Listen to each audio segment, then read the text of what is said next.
Korea, summer 1950. The United States leads the United Nations into a war against communism in Asia.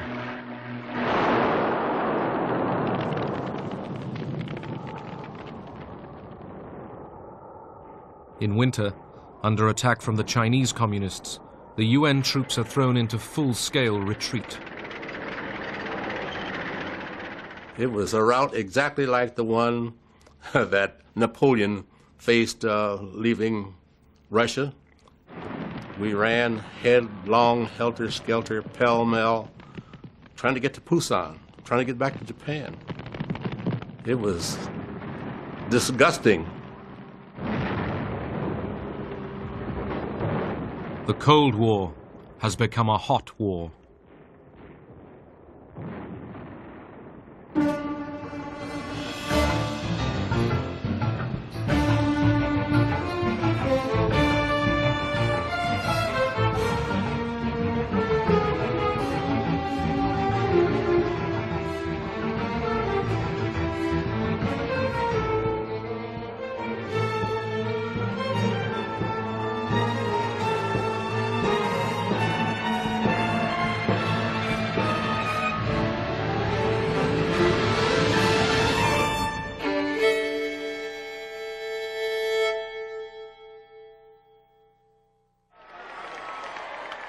August 1945. At the end of the Second World War, the Japanese army that had occupied Korea for 35 years surrenders.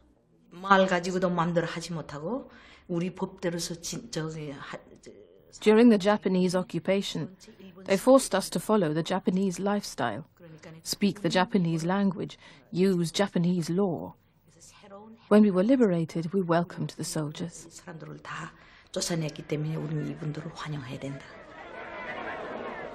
Russian and American troops liberated Korea, meeting together just as they had in Germany. As occupying powers, the Soviet Union and the United States agreed to divide Korea along the 38th parallel as a temporary measure. South of the divide, the Americans were in control. We made the Republic of Korea, really. Between the Pentagon and the State Department.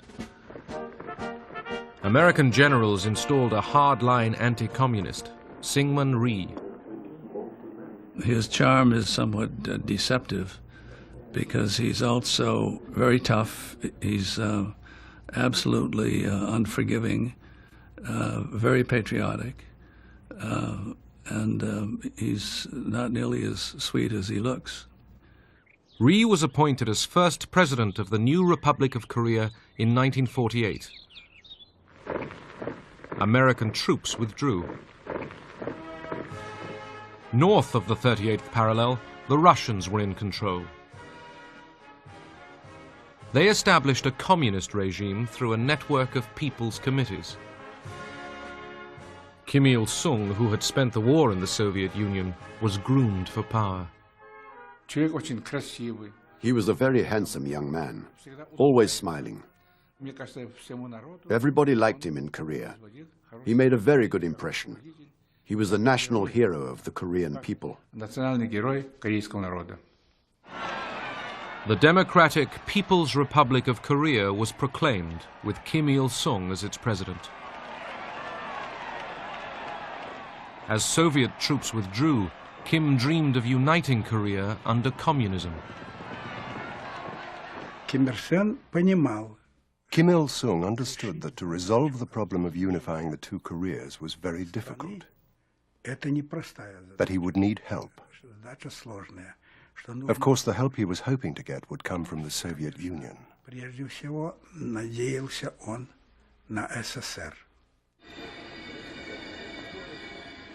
In March 1949, Kim Il-sung went to Moscow, his secret agenda to seek Stalin's permission to invade the South.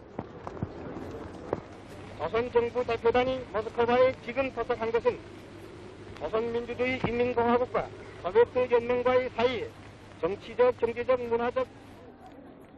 Stalin, preoccupied with crisis in Berlin, rejected Kim's request to invade.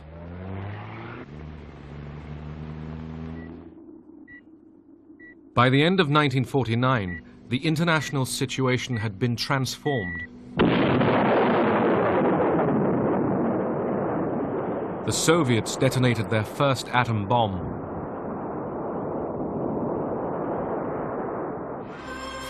And the communist revolution in China was finally successful. Mao Zedong proclaimed the People's Republic of China. A treaty of friendship between Mao and Stalin created a communist global alliance, opening a second front of the Cold War in Asia. Stalin was now confident that the United States lacked the will to respond to events in Asia.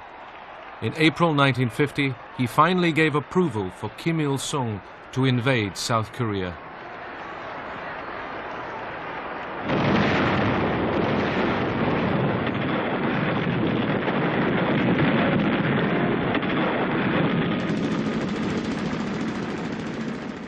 June 25th, 1950. The North Korean army launches its surprise assault on the south. I remember vividly even today, the day the war broke out. It was Sunday morning, and we heard this kind of remote, the roaring noise from the north. Equipped with Russian tanks and artillery and directed by Soviet advisors, 10 combat divisions of the North Korean army flooded south. We believed that we had to fight for our motherland, for our people, for our leader, Kim Il-sung. We believed it would be better to liberate the South and to unify Korea. That's what we were fighting for.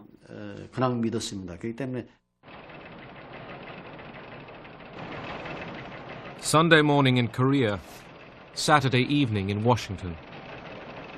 The Sunday papers prepare to go to press. It was Saturday evening. I got a telephone call from the UP duty officer saying that Korea had been invaded by North Koreans. And momentarily the remark stunned me so much, and I didn't know what to say. Whether he was joking with me or whether he was really sure. Senior officials were recalled that night to the State Department. When the invasion occurred of South Korea, I think there was an immediate sense that action had to be taken. Exactly what that action was to be and how far it was to go, it was not something we had planned on. We had not worked out of a contingency plan for a war started by North Korea with South Korea. And about midnight, there was a call from President Syngman Rhee. I took the receiver and I said, please ask American government to rush necessary help. The South Korean ambassador went immediately to the State Department to see Assistant Secretary Dean Rusk. He said, if I quote him, we felt that this is a matter America alone cannot be concerned with. It is a matter the world has to be concerned. And with that judgment, we have decided to summon the Security Council for an emergency session. Noting with grave concern the armed invasion of the Republic of Korea by armed forces from North Korea. The following day, the Security Council met. Moscow was boycotting the United Nations because of its refusal to admit Communist China. Those in favor will please raise their hand. The United States seized the opportunity to condemn North Korean aggression. Carried by 9 votes for, 1 against, and 1 abstention. 2 days later, the Security Council voted to create a United Nations military force to defend South Korea. This is, in fact, an attack on the United Nations itself. Under the UN flag, soldiers from 16 nations would fight against communism. We were elated. We felt very, very good, very encouraged. We felt, first of all, we felt that probably Korean unification was to come about as a result of the resolution itself. President Truman addressed the nation. Korea is a small country, thousands of miles away. But what is happening there is important to every American. The fact that communist forces have invaded Korea is a warning that there may be similar acts of aggression in other parts of the world. The feeling at that time was that a military operation of this magnitude could not possibly have been taken without the support of the Russian military. In other words, it was concluded right at the beginning that this was a movement, this was something happening in the context of the Cold War.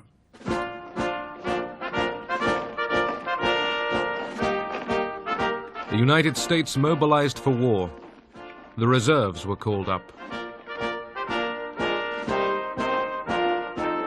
At the time we entered into the war, led the UN into the war with us, it was a very popular war.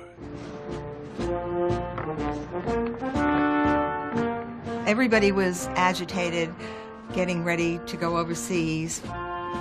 There were all sorts of feelings. Trepidation, expectancy. There was quite a feeling of wanting to stop the communists from taking over anywhere in the world. They wanted to stem the tide of communism. General Douglas MacArthur, the Allied Supreme Commander in Tokyo and the legendary victor of the Pacific War, was appointed to lead the United Nations forces. He was worshipped in Japan.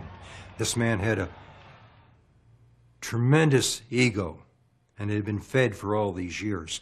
I do believe he was, at this point, felt that he was infallible.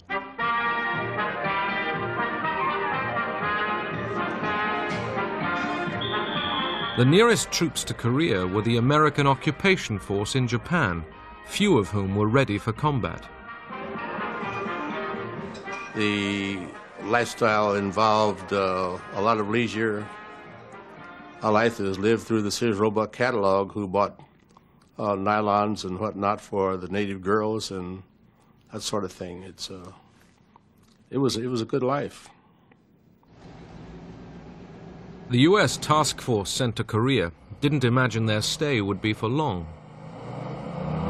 As a matter of fact, we were told to take our athletic equipment and leave everything else behind because we'd only be gone for maybe 6 weeks. Have a show of force in the field, and those groups would go back across 38th parallel and we'd come home. It wouldn't be that easy. Rhee's South Korean army was in retreat. 2 divisions threw their weapons away and joined the refugees fleeing the communist advance. As soldiers, we did our utmost, but the overall situation was going against us. The North Korean army achieved its initial objective. It captured Seoul in 3 days. With the capture of the southern capital, Kim Il-sung won a great victory for communism.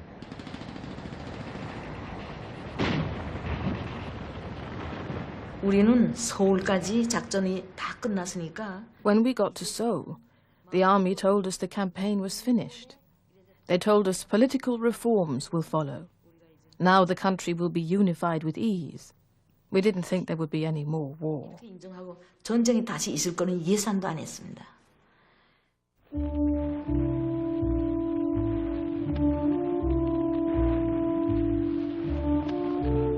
American troops fared no better than the South Koreans. With no effective anti-tank weapons, the American line collapsed.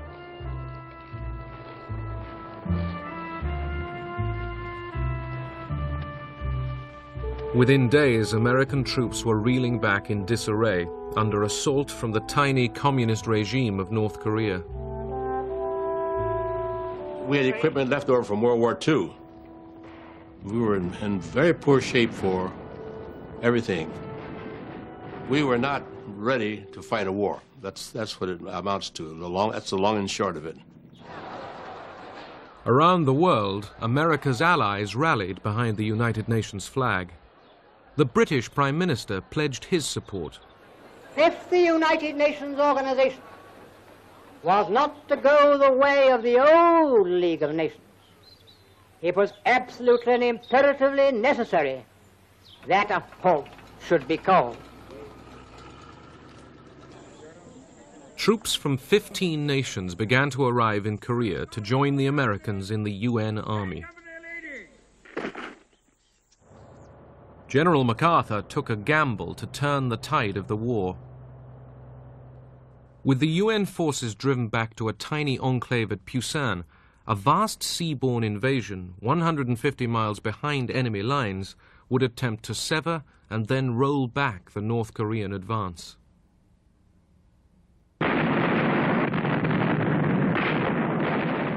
Dawn, September 15th, 1950.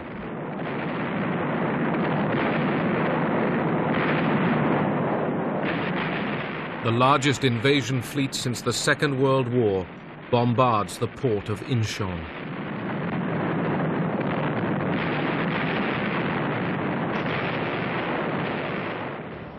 American and Korean Marines go ashore in huge numbers. When we landed, we approached the beach at full speed. The ramp of the landing craft opened with a bang, and we charged with our guns, screaming down the ramp. There was a seawall there, cut stone. They had to be scaled. The actual landing conditions were terrible. Part of the city was on fire. It was a rainy day, and the rain was mixing with the smoke of the fire and the smoke of the bombardment. If those beaches had been defended by Japanese or German troops of the same quality as the Germans and Japanese were in World War II, we would have been lucky to get ashore, and we might not have been quite so lucky once we got ashore. Within 2 weeks, UN troops were engaged in a fierce battle to recapture the southern capital, Seoul. 50,000 civilians were killed in the crossfire. My house was located in a hillside, and there was a crossfire between the UN forces and the North Korean People's Army on the northern side. Finally, my father told us that it would be better that how our family split up. At least somebody will have to survive this war.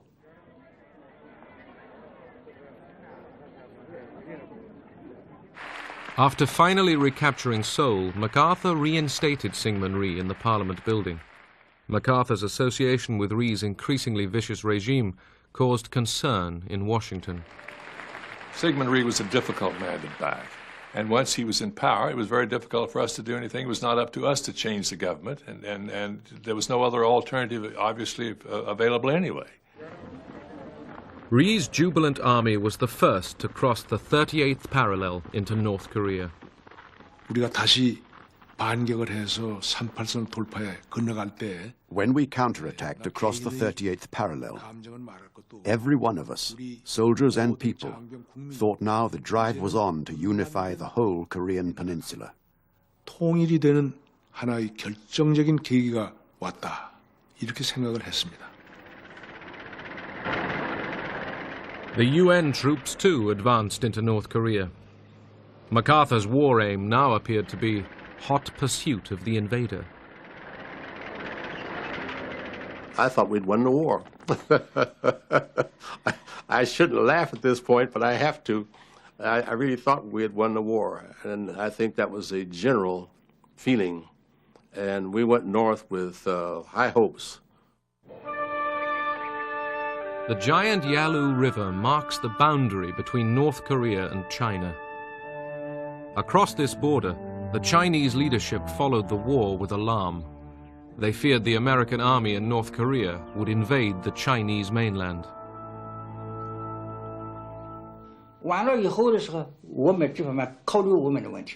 If North Korea was defeated, only the Yalu River would separate us from the Americans.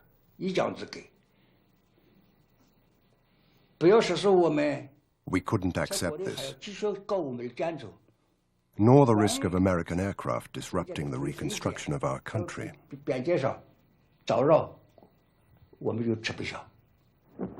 From devastated North Korea, an urgent message went out to Beijing.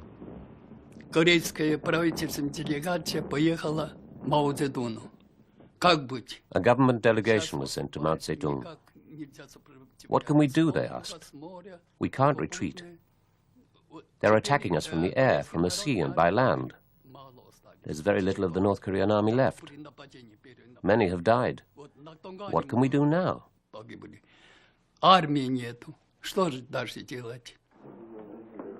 The communist leadership in Beijing was deeply divided over intervention.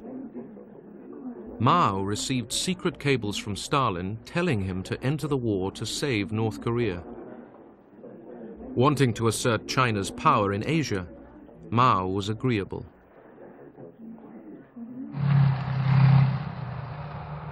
Meanwhile, the UN and South Korean armies continued the race north.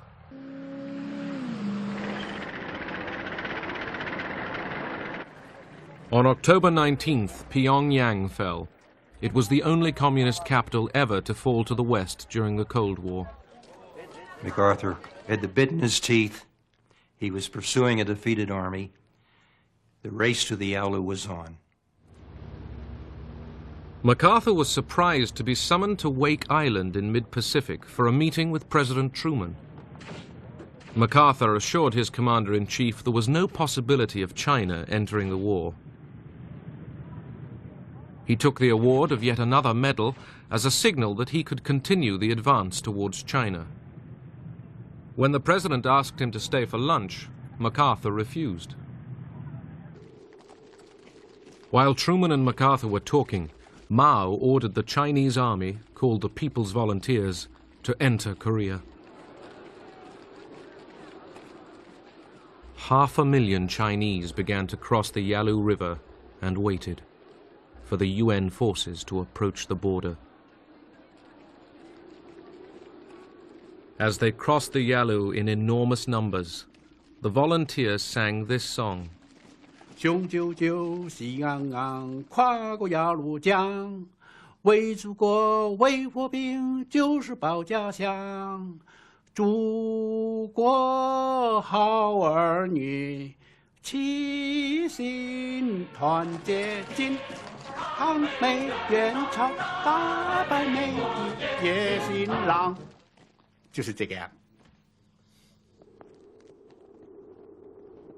Unaware of the massing of the Chinese troops, the US Army paused for Thanksgiving. Roast turkey and cranberry sauce were served up. MacArthur and his soldiers still thought the war would be over by Christmas. Well, Thanksgiving Day in 1950 was a very fine day. The weather was nice. The typical Thanksgiving dinners were there. We had everything that we would have had we been at home. And it was just a very nice day. And that was the last nice day we had.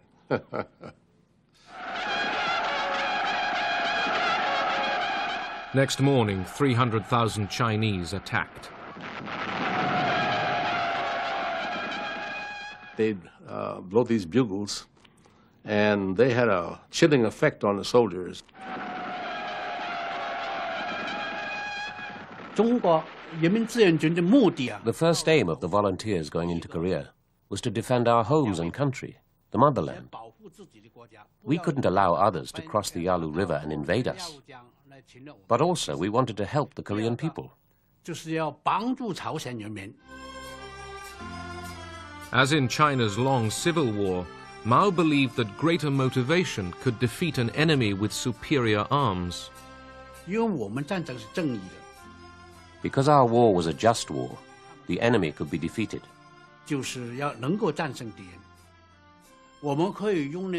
Our bravery and our strategy, developed during the years of the liberation struggle, would help defeat the enemy.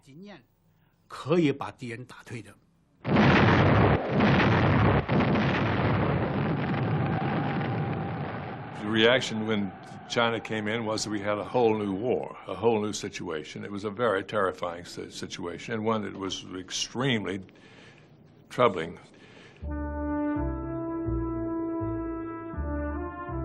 In the next swing of this seesaw war, UN forces across North Korea were thrown back, abandoning vehicles and equipment.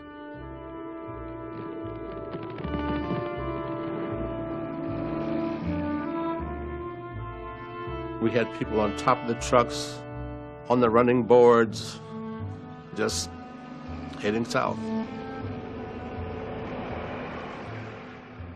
I never felt so inadequate in my life as to be part of an army that was running.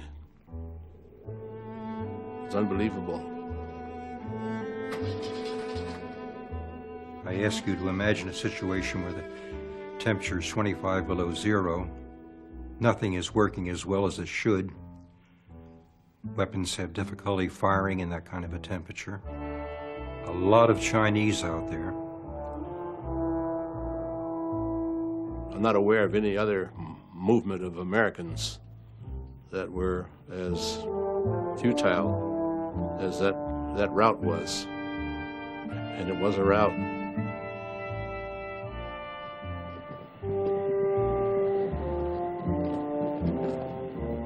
American soldiers called it bug-out fever.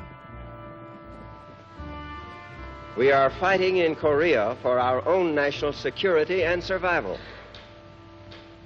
We have committed ourselves to the cause of a just and peaceful world order through the United Nations. We stand by that commitment.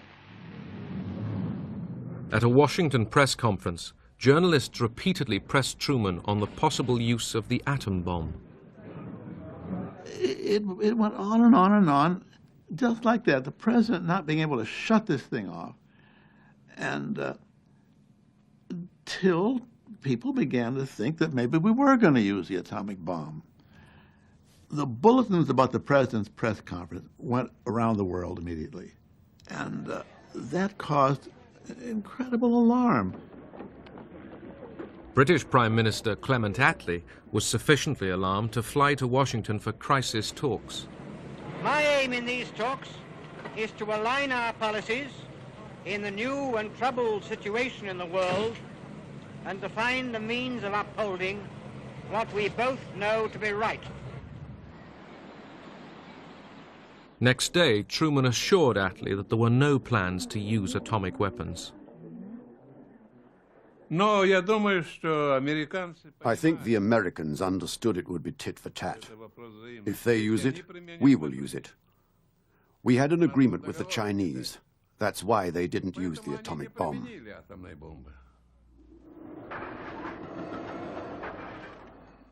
At home that winter, for many American families, the pain began with a call at the door. The 29th of December, the doorbell rang. It was on a Friday. I had just washed my hair. And I opened the door, and there was a boy delivering a telegram.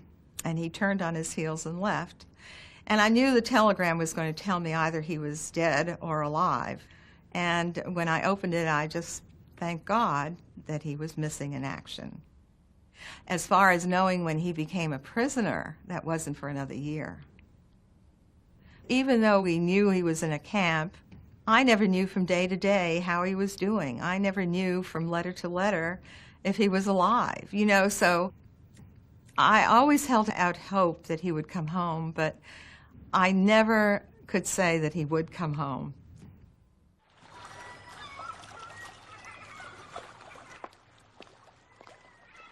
Retreating UN soldiers adopted a scorched earth policy.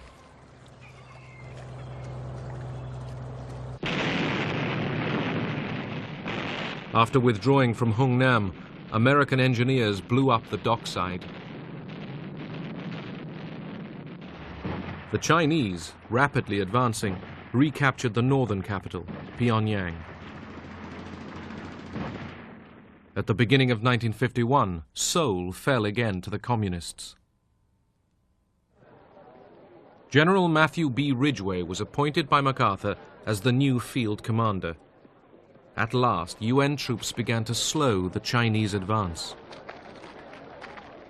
the defeatism and the bug-out fever and so forth that had afflicted the Eighth Army before was eradicated. From the beginning, the United States enjoyed air supremacy.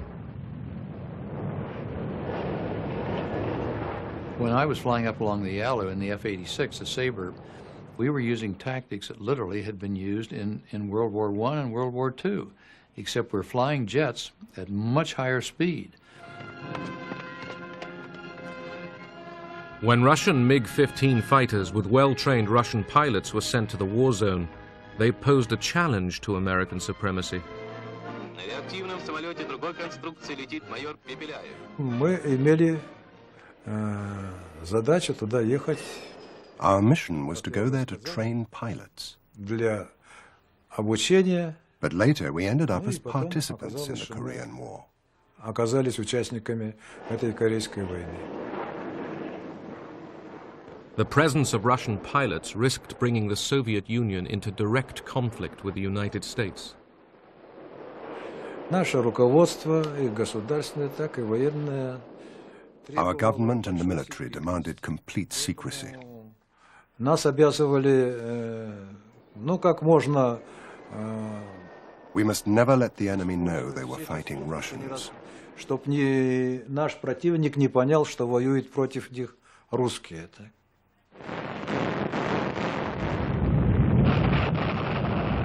When the US deployed the F-86 Sabre, they slowly won back mastery of the skies. This enabled American aircraft to keep up a constant offensive on ground targets. For ground attack, we were flying the F-9F, the Panthers. Now, they would carry a large bomb load, and we could carry a couple of 1,000-pound bombs on that airplane, and on some flights, 100-gallon napalm tanks with a white phosphorus grenade cap on there so that when it hit the ground and impacted, it would burst into flame and ignite the napalm. And so we used all of those things from time to time on ground attack. MacArthur now called for the bombing of Chinese cities and for the pursuit of the war in mainland China. This was too much for Truman. I believe that we must try to limit the war to Korea for these vital reasons: to make sure that the precious lives of our fighting men are not wasted, to see that the security of our country and the free world is not needlessly jeopardized, and to prevent a third world war. A number of events have made it evident that General MacArthur did not agree with that policy. I have therefore considered it essential to relieve General MacArthur so that there would be no doubt or confusion as to the real purpose and aim of our policy.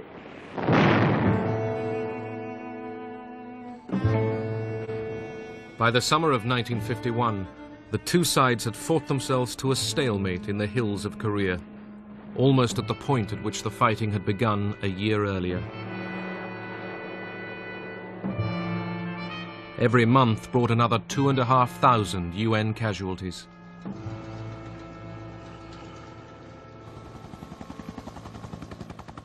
It became evident to us that we were not going to fight this war to win it, that we were going to fight it to some negotiated kind of peace. Armistice talks began in July 1951, but got nowhere. Both sides found the other's attitude impossible. 이 공산주의자들하고 교섭이라는 건 굉장히 어렵습니다. Negotiation with the communists was very difficult. They treated the negotiations like a battlefield tactic, something to buy time. 그 사람네들은 시간 버는 것도 있고요. One of the main stumbling blocks at the truce talks was the fate of the prisoners of war. Both North and South Koreans maltreated their prisoners. 1 in 3 American POWs held by the North Koreans died during the first winter.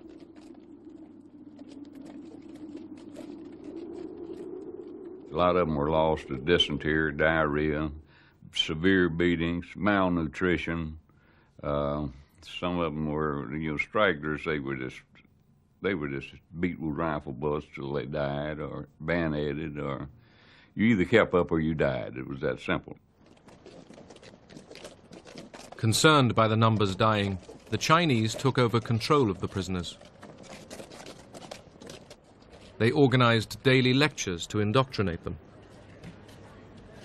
They'd say, "We will tell you why you come to Korea, why you have come thousands of miles from your homes to spill your blood for the profiteering warmongers on Wall Street, why you come here to lay down your young lives. They are sleeping with your wives and daughters. Do you think this is right?" And this would go on for days on end, hour on end, days on end, forever, continuously. Back home, few people wanted to know. Everybody was involved with World War II, but nobody was involved with Korea. The newspapers had so little in them. If I wanted to know what was going on in Korea yesterday, I would have to get the New York Times, because on page 2, they had a short column on the Korean War every day. But most of the other papers didn't, and you would only see headlines when there was a skirmish or if some hill had been lost or won, you know. So there wasn't that interest. There really wasn't. You know, it wasn't like Vietnam where you ate dinner and watched television and saw the latest battle. You know, there wasn't anything like that. In Japan, the Korean War galvanized the economy, generating $3.5 billion of spending. Japan, the ex-enemy, now became a bastion of capitalism in the struggle with communism in Asia. Japan became the jumping-off place for the Korean War. The dockyards and shipyards were used to rebuild, recondition the ships. Japanese electronics, which are probably now the top of the world, really got their start in the Korean War.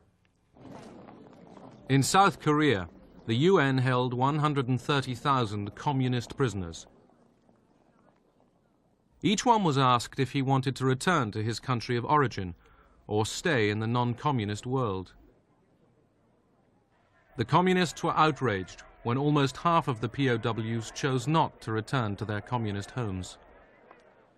Violent protest dogged the camps. When the armistice talks resumed at Panmunjom, the fate of the prisoners delayed the negotiations for months on end. As the truce talks stalled, the relentless bombing continued. American bombers dropped almost as much explosive on North Korea as they had on Germany during World War II.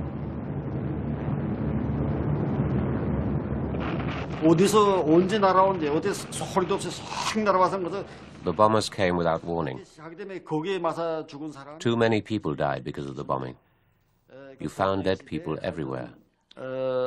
길가에 가면 그 시체가 없는 데가 없었고, There was hardly a single house left standing. 집 하나, 온전한 집이 하나 남은. They bombed the big cities, the villages, and the countryside in the same way. 농촌에 할 거 없이 몽땅 다 I saw it all with my own eyes.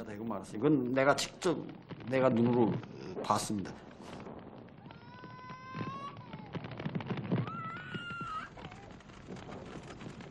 Estimates suggest that in the north, as many as 2 million civilians were killed. It was horrific. They said Stalingrad was destroyed 96% in the Second World War, but Pyongyang was destroyed 100%. Everything was burnt to ashes. Not a single house left.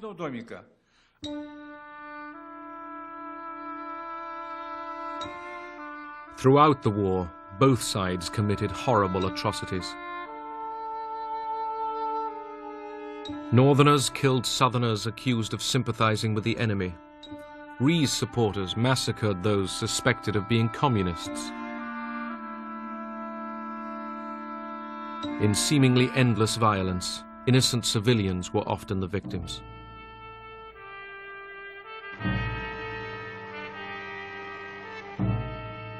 At Panmunjom, the talking continued. Spanning 2 years, there were hundreds of meetings.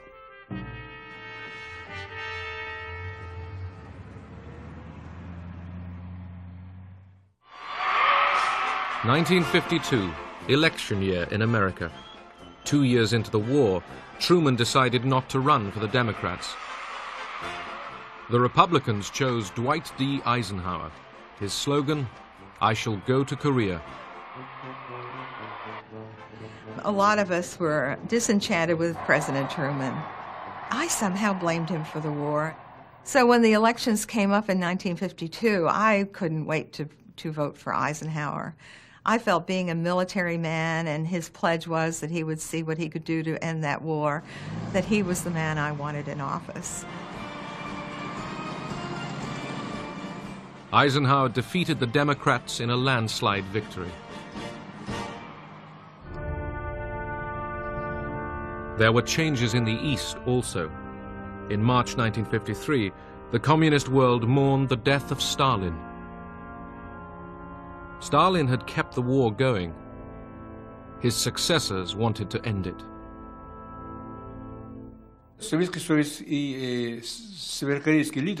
Soviet and North Korean leaders came to believe it was impossible to win this war, because on the side of South Korea was the whole world, and on the North Korean side was the Soviet Union and China.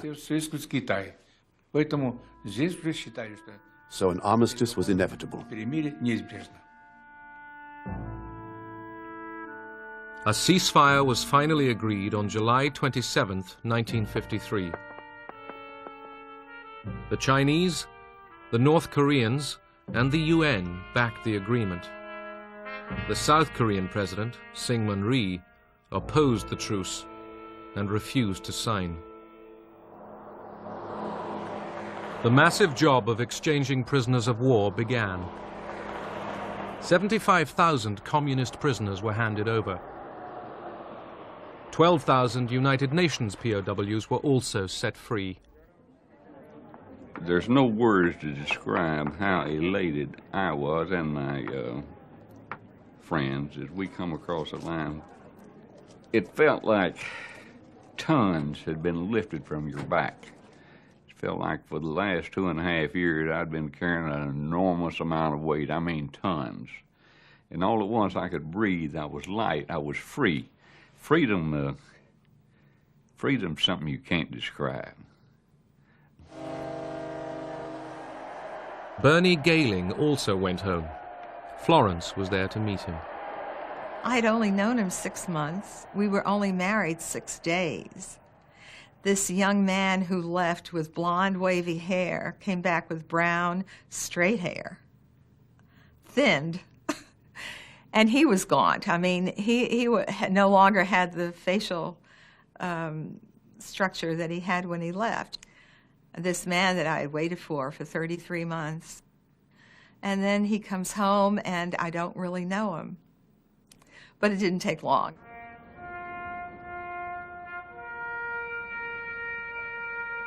$54,000 Americans didn't go home.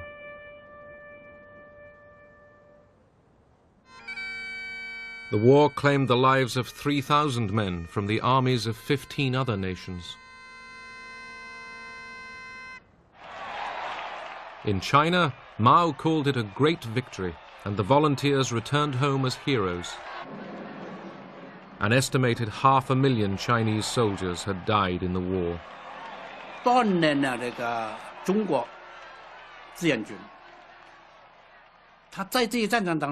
The volunteers demonstrated to the rest of the world that the Chinese were no longer the Chinese of the past.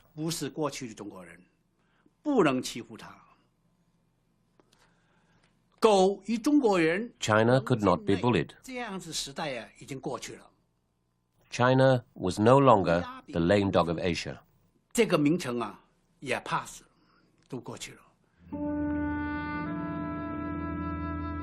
In North and South, 3 million Koreans were killed, wounded, or missing. Another 5 million were homeless.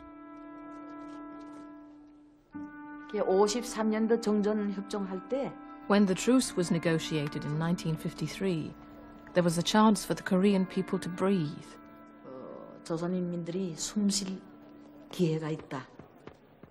But there is no real victory in war. It kills so many people and destroys so much. 거기서 무슨 승리가 있어요? No victory, but the West held the line. In Korea, communism had been contained. In broad terms, it was a defeat for socialism. We were unable to impose the socialist system on South Korea, so it was a defeat.